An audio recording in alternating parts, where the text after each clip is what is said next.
polling here about support for these Republican candidates. This is from Chuck and everybody at NBC News, taking a deep dive into where candidates are getting their support. New online survey looking at the breakdown of the top candidates' ideological support.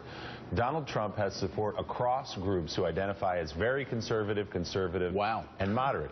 Jeb Bush. Well, let's just stop there for 1 second. Willie, that's unbelievable. I mean, you've got everybody else is split. Look at Jeb, only 3% from very conservative.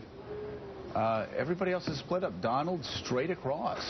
Other than Marco. Marco's also it's an 888, but wow. Chuck, how do you explain those numbers, that top line? Well, and Willie, this has been the same thing in every poll I've seen with Trump, is that there isn't, there's been this assumption that it's Tea Party, that it's very conservative.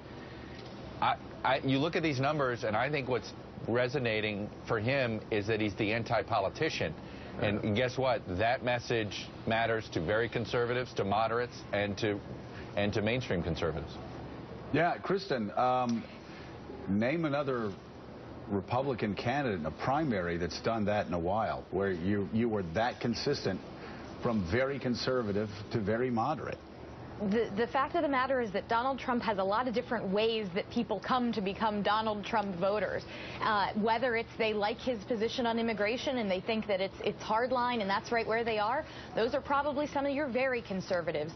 And then for your moderates, you've got folks that are just kind of disgusted with the whole thing and they like that he's different. There are lots of different types of appeal that Donald Trump can have to very different types of voters across the ideological spectrum.